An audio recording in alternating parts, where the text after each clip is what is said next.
Pode ir? Pode. Maravilha. Olá, pessoal.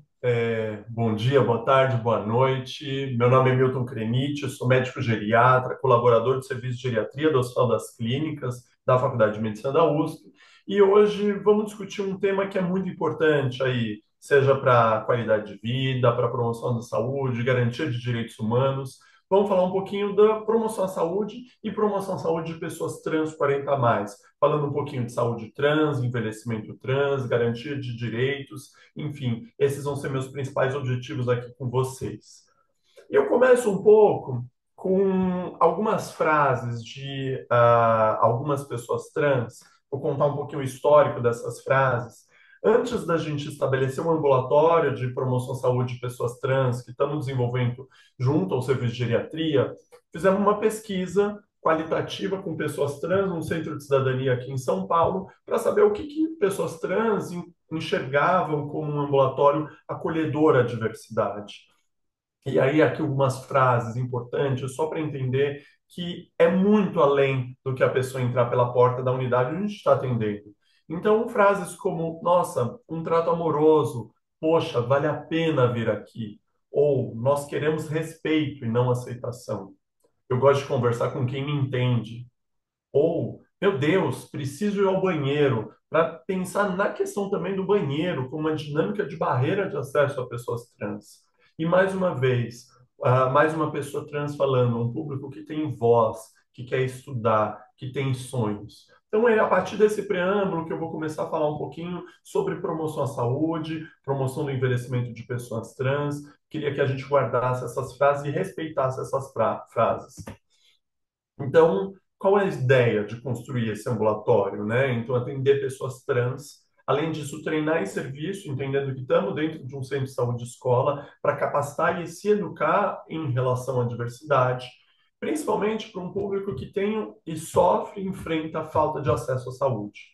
Pessoas trans no nosso país fazem parte do grupo com maior vulnerabilidade em saúde, em que muitas não têm o direito de envelhecer no nosso país.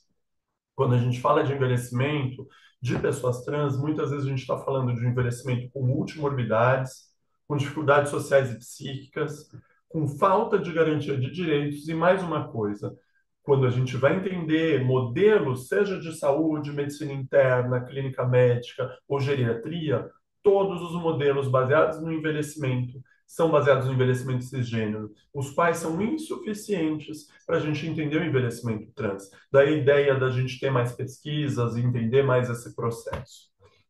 E aí falar um pouquinho de promoção à saúde, né? E eu coloquei essa foto, pessoal, Trans Broken Arm Syndrome, para a gente falar um pouquinho de saúde integral, né?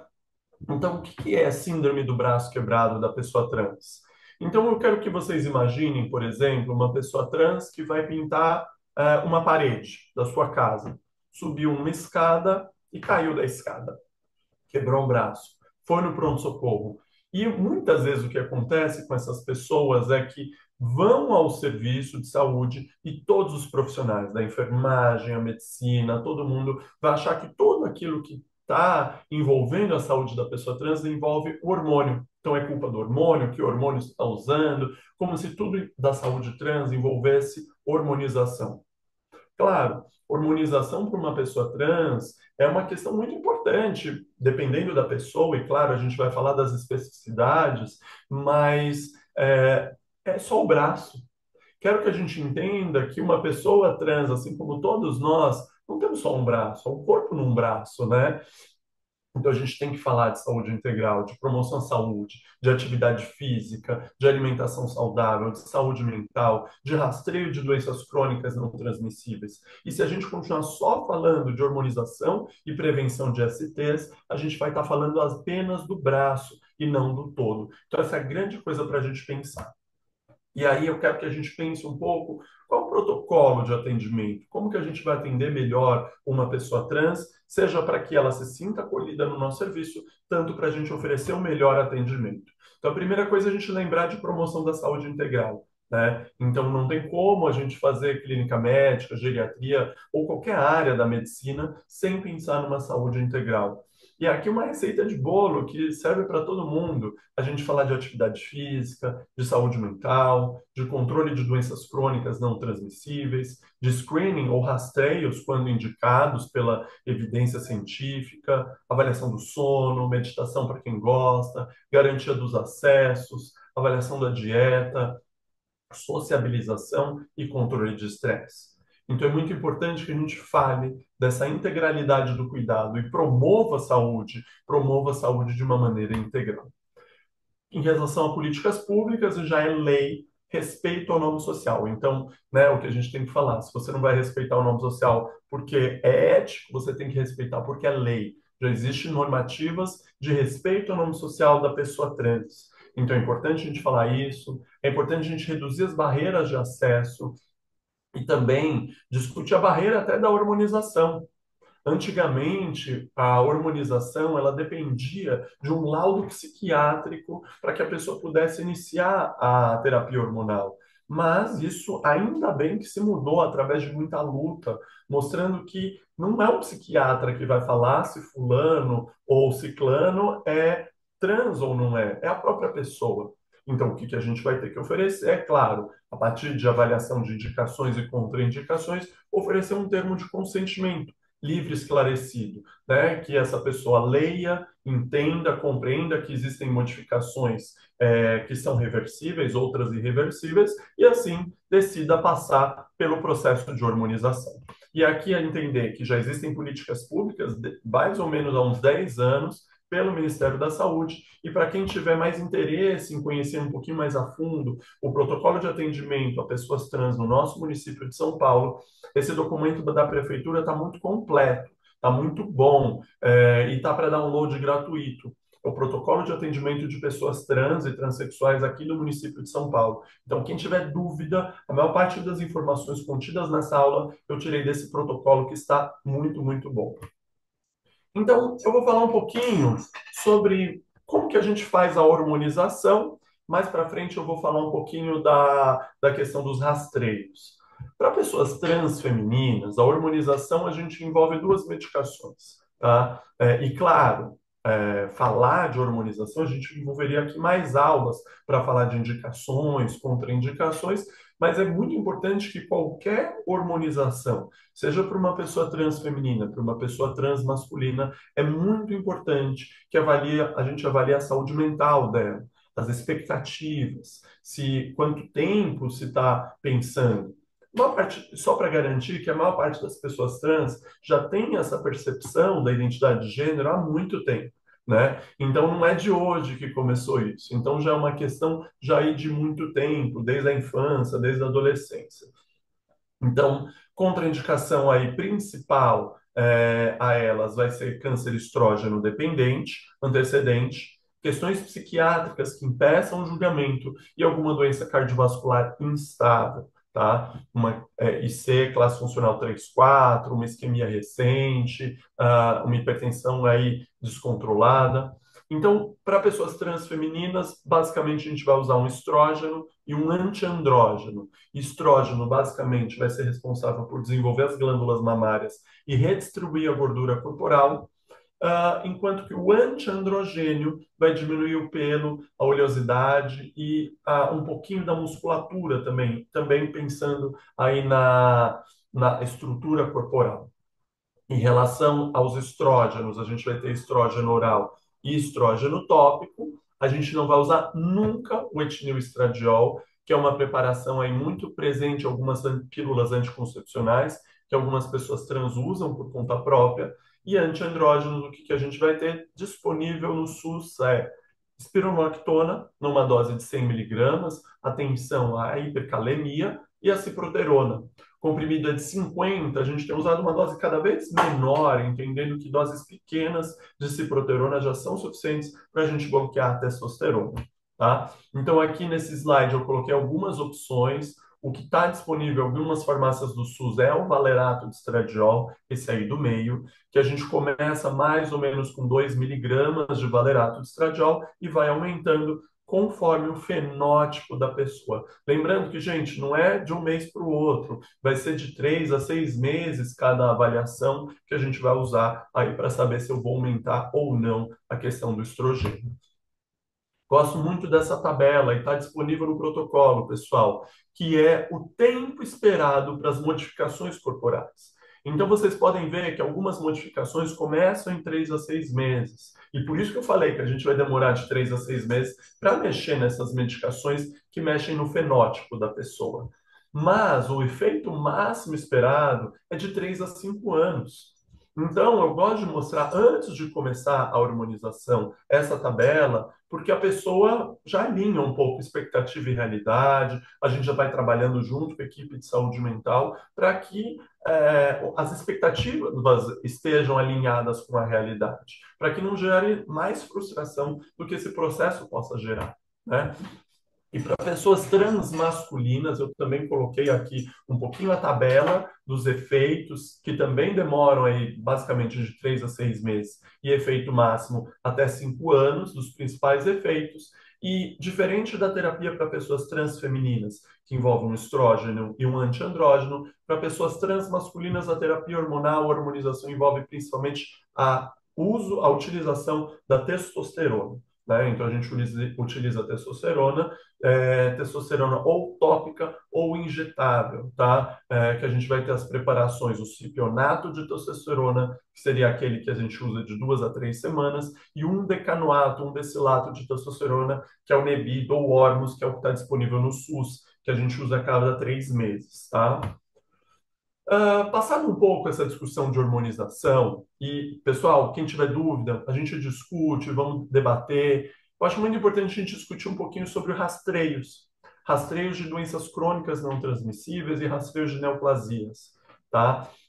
Então, é muito importante, primeiro, a gente entender que muito dessa discussão a gente vai extrapolar a evidência científica da evidência científica que a gente tem para a pessoa cis. Então, é uma discussão muito complexa. Primeira coisa, a vinculação ao serviço. A pessoa tem que estar vinculada para a gente falar. Fazer também um exame de rastreio é uma garantia de direitos. Envolve não só a equipe multidisciplinar. E muitas vezes, quando a gente fala de alguns tipos de câncer, quando a gente está fazendo um rastreio, a gente está falando também da expressão de gênero. Então, alguns exames de rastreio, eles podem ou aproximar a pessoa ao gênero ao qual ela se identifica, ou afastar a pessoa ao gênero ao qual ela se identifica. E eu vou falar dois exemplos, por exemplo. Um seria o Papa Nicolau, para rastreio de câncer de colo de útero para um homem trans, por exemplo, que pode gerar gatilhos emocionais, pode afastar esse homem do gênero ao qual ele se identifica, com estigmas, com situações vexatórias. Então, é muito importante a gente entender isso. E, ao mesmo tempo, uma mamografia para uma mulher trans pode ser um exame que aproxima ela do gênero ao qual ela se identifica. E eu pus aqui um exemplo.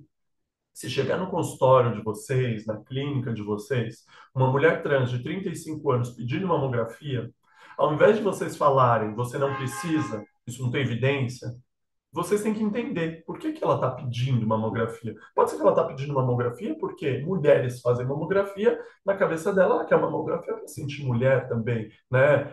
Então é interessante a gente entender essa discussão, sabendo que algum tipo de rastreio pode afastar ou aproximar. Claro, para essa mulher trans de 35 anos, possivelmente se começou a hormonização agora, eu não faria uma mamografia, mas eu conversaria, acolheria, para não só falar, você não precisa. E, de novo, vivemos num estigma do rosa e o azul, meninas rosa, homens azul, lembrando que esses temas só reforçam o estigma de gênero, né? E afastam pessoas que são dissidentes dessa norma do rastreio, que pode ser bom, pensando em questão de saúde. Então, a gente vai ter que discutir isso. Então, vamos falar do câncer de mama, né? Claro, a discussão de câncer de mama é muito discutido, inclusive atualmente, o overdiagnosis, da questão da solicitação de mamografia. Mas vamos pegar o que o INCA, o Ministério da Saúde, fala, né? Existem poucos estudos e as recomendações para mamografia podem envolver homens e mulheres trans com mamas. E eu vou falar aqui dos dois grupos, né? Em mulheres trans, geralmente a gente vai iniciar de 5 a 10 anos após o início da hormonização para mulheres trans. Claro, a partir de uma certa idade, com 5 a 10 anos de hormonização. Já pessoas de alto risco, que são aquelas principalmente que devem ter a mutação do gene BRCA, né, que são aquelas que têm parentes de primeiro grau com câncer de mama ou ovário em parentes de primeiro grau, a gente poderia iniciar aos 35 anos com ultrassom de mamas. Já para aqui a gente tem que entender, né? Então, só um resumo de câncer de mama, mulheres trans, então, após os 50 anos e 5 a 10 anos após a hormonização, né? Então, ela tem que ter pelo menos 50 anos e pelo menos 5 a 10 anos de uso de hormonização para a gente iniciar aí a solicitação da mamografia. E para homens trans, qual que é a recomendação? Homens trans que não fizeram a cirurgia de retirada das mamas, a mesma orientação que a gente dá para mulheres cis, vão seguir para homens trans. Enquanto que para homens trans que fizeram a toracoplastia masculinizadora, né, a retirada do tecido mamário, aí a gente não sabe. O risco é desconhecido, mas o que a gente sabe é que a gente não vai, muito provavelmente, fazer rastreio nesse grupo.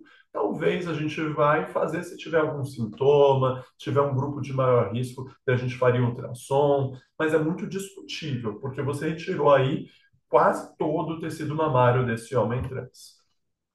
Já câncer de colo de útero, né? Primeira coisa, a falta de serviços inclusivos. Se para uma mulher cisgênero já é difícil fazer um Papa Nicolau, muitas não fazem. Imagine um homem trans. Imagine ser um homem trans numa sala de espera dividida por saúde da mulher, né? Sendo um espaço não acolhedor. E aí a gente vai ter diversas barreiras, seja ansiedade, seja situação vexatória. Então é importante a gente pensar nisso. E a recomendação para o câncer de colo de útero vai ser o início e o fim do rastreio, a mesma do que para mulheres cis. E basta lembrar de uma coisa, né? Se teve ou não teve penetração. Se o homem trans teve penetração, e aí cabe qualquer tipo de penetração, um pênis, algum objeto, mão, dedo, o que for. A gente precisa perguntar. Aí sim, a gente vai fazer o rastreio com o Papa Nicolau aí de colo de útero, início e fim, da mesma forma que mulheres cis. Aí, acho que a grande questão é a gente pensar o que que a gente pode fazer para diminuir a barreira de realização do Papa Nicolau. Lembrar que a testosterona, o uso da testosterona, ele pode gerar uma atrofia do tecido vaginal e pode gerar desconforto e mais chance desse exame vir alterado. Então, o que que a gente pode fazer para facilitar a coleta do Papa? Uma coisa é usar estrogênio tópico uma semana antes da coleta do Papa, usar lubrificante à base de água, em alguns casos de muita ansiedade, um benzodiazepínico uma hora antes do exame, tá? Alguns podem, aqueles homens trans em que a história, a questão do exame foi muito traumático, a gente pode até orientar a autoinserção do espéculo com o uso de um espelho e discutir, claro, qual a evidência de começar a rastrear para DNA de HPV, né, para pensar um rastreio no rastreio. Então, aqui caberia até essa discussão. Para aqueles homens trans que não desejam fazer, a gente discute até começar com pesquisa de DNA de HPV, mas isso muito pouca evidência. Há que se ter mais estudos para saber se isso é custo efetivo, para saber se isso teria evidência para uma prática aí, ambulatorial universal. Câncer de canal anal, um câncer que a gente fala muito pouco do rastreio. Quais são os fatores de risco para uma pessoa desenvolver câncer de canal anal? Principalmente HPV, outras ISTs, higiene, fístula, imunossupressão e tabagismo. Aí o rastreio de câncer de canal anal, pessoal, é um rastreio que vai ser com a mesma técnica do Papa Nicolau cervical. É a mesma coleta, a mesma técnica, só muda o local. Então, a indicação da gente fazer rastreio com citologia oncótica de parede de ânus vai ser principalmente em pessoas que vivem com HIV, pessoas que já tiveram displasia de vulva, vagina ou colo uterino ou antecedente pessoal de condiloma. Para essas pessoas está indicado realizar o Papa Nicolau anal aí de 1 a 2 anos, dependendo aí das alterações que vierem na questão do Papa Nicolau anal. Câncer de próstata, nosso patinho feio, mas a grande debate entre urologistas, clínicos, urologistas e sanitaristas. Então, aqui eu não vou entrar na discussão se devemos ou não devemos rastrear, né? A grande questão é que hoje em dia, pelas recomendações, converse com seu paciente. Estou falando de homens cis, mas e mulheres trans? Primeira coisa que a gente tem que saber é: mulheres trans têm próstata. Se eu não discutir esse assunto com ela, ela vai entender muitas vezes que eu não sei sobre a saúde dela. Então é importante eu mencionar que eu sei que a mulher trans tem próstata e vou discutir com ela se deve ou não deve rastrear. Primeira coisa, pessoal, se a evidência, né, acaba sendo incerta para a mortalidade em homens cisgêneros, e a gente vai conversar com esse homem para falar de prós e contras, para mulheres trans, a evidência ainda é menor ainda, né? Então, a hormonioterapia, a hormonização, vai diminuir o risco de câncer de próstata em mulheres trans. E o papel do estrógeno ainda é incerto. Então, não cabe essa conversa com ela, né? Eu pegar uma mulher trans de 60 anos no consultório, eu falar para ela: olha, não se sabe se a gente deve ou não deve fazer o PSA, mas se você teve muito, né, irmãos, pais com câncer de próstata, a gente pode discutir um pouquinho a mais. Grande questão é essa. Só lembrar que a cirurgia geralmente não tira a próstata para aquelas mulheres trans que fizeram redesignação sexual. Se eu escolher pedir o PSA, o corte deve ser menor. Então, entender que um corte de 4 é para um homem cisgênero, para uma mulher trans que usa um bloqueador de andrógeno, o valor de referência geralmente vai ser 1. Se essa mulher trans tiver com um PSA acima de 1, daí é uma coisa para a gente ficar mais atento. E se eu escolher por fazer um toque de próstata numa mulher trans que fez a redesignação sexual, a próstata fica na parede anterior da neovagina. Então é importante lembrar que o toque não é um toque retal, é um toque vaginal para palpar a próstata. Então são particularidades que envolvem a nossa conversa com a mulher trans que tiver no nosso serviço. E osteoporose, pessoal, também falando de rastreio de doenças crônicas não transmissíveis. Aí só lembrar que não envolve aí, né, uma barreira maior. E quais seriam os fatores de risco? Tabagismo, sedentarismo, uso crônico de álcool, e a gente sabe pelas pesquisas que em pessoas trans, tanto o tabagismo quanto o sedentarismo, tanto o uso de álcool, estão aumentados, então teriam aumentado o risco de osteoporose em pessoas trans, além de artrite reumatoide, além de HIV, e a gente sabe também das prevalências de HIV nessa população e de alimentação inadequada. Claro, o uso irregular de hormônio e gonadectomia também são um risco grande para a osteoporose, e aqui eu trouxe as recomendações de quando rastrear. Vou rastrear para todas as pessoas trans acima de 65 anos, independente de ser um homem ou uma mulher trans. Começo antes dos 50 aos 64 anos, se tiver fator de risco, tá? Então, alguns desses fatores de risco, principalmente HIV, e eu vou falar um pouquinho mais para frente porque a gente começaria aos 50 anos a densitometria óssea. Mas, se for uma mulher trans, um homem trans que retirou as gônadas e não fez acompanhamento hormonal, daí eu começaria em qualquer idade, pelo menos 5 anos, a partir da retirada das gônadas. Daí é importante. Então, guardem 65 anos para todo mundo. A partir dos 50, se fatores de risco, qualquer idade, se retirada de gônadas, sem acompanhamento adequado hormonal. Eu falei que ia falar um pouquinho de HIV, né? Então, a gente sabe que a prevalência de HIV em pessoas trans, por vulnerabilidades sociais e vulnerabilidades programáticas, gera uma maior prevalência de HIV nessa população, e por isso a gente vai iniciar o rastreio aos 50 anos, sabendo que não só alguns antirretrovirais, como o tenofovir, mas também o próprio vírus aumenta o risco de fraturas.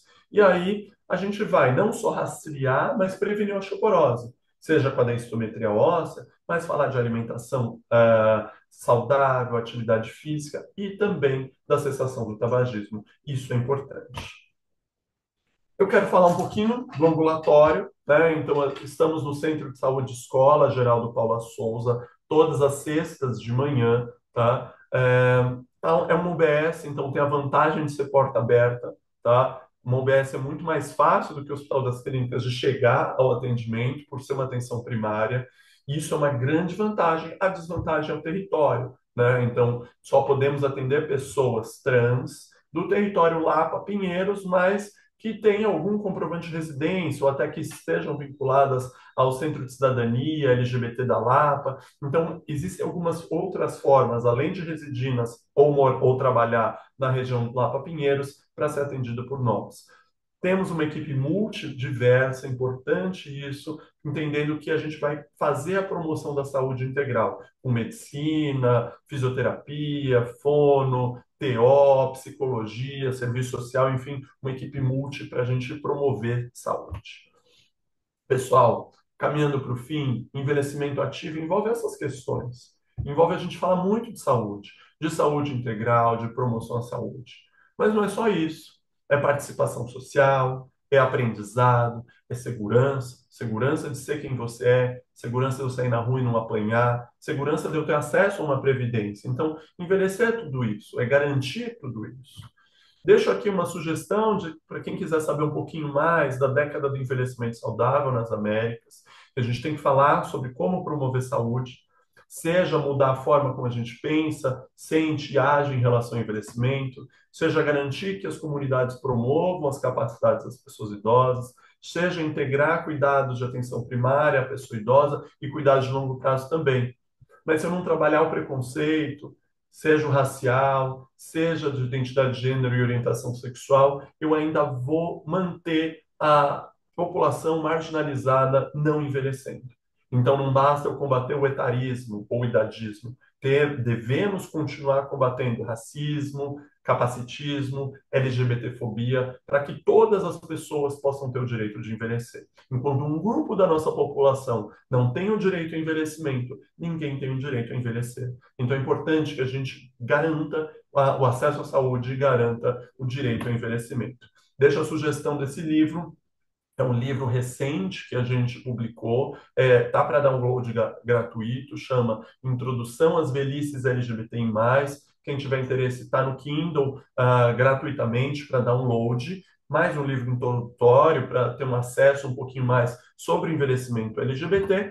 E um livro recente que o nosso grupo fez sobre sexualidade na velhice. Então, quem tiver um pouquinho mais de interesse de se apropriar sobre o tema da sexualidade no envelhecimento, eu e mais três geriatras incríveis, colegas meus, a gente escreveu esse livro, que é um livro de narrativas, nos quais a gente traz 20 narrativas de pessoas idosas tratando sobre a sua própria sexualidade, falando de sexualidade abertamente. Então, desde uma pessoa com Alzheimer e sexualidade, um casal, né, em que da pessoa do casal está em cuidados paliativos e a gente fala de sexualidade, ou uma mulher lésbica que não tem mais com quem se relacionar nesse momento e fala que o único sexo é com ela mesma. Enfim, é um livro muito interessante. Quem quiser ter o QR Code aqui para se apropriar do livro. Pessoal, finalizando, mensagem para casa. É uma população que está invisibilizada e devemos pensar em garantir o acesso para garantir a promoção de saúde. Tem necessidades de saúde particulares. E quem tiver interesse, baixe aquele documento da Prefeitura de São Paulo como um protocolo de atendimento a pessoas trans, que está muito legal, bem completinho, fácil entendimento, fala de hormonização, fala desses rastreios, fala de tudo isso que eu comentei aqui na aula. Eu acho que a gente tem que fazer dois movimentos. Seja garantir ambientes e profissionais mais inclusivos, mas também aqueles ambientes que a gente já tem inclusivos, garantir a inclusão de velhice, garantir a inclusão de outras populações que ainda não acessam aquele serviço inclusivo. E cada vez mais discutir isso no nosso país, seja com pesquisa, seja com discussões, seja com melhoria aí no acesso e na garantia de direitos humanos. Pessoal, deixo aqui meus contatos, tá? Quem tiver mais interesse, alguma dúvida, alguma questão que não ficou bem esclarecida, fico à disposição e meu muito obrigado. Um grande abraço.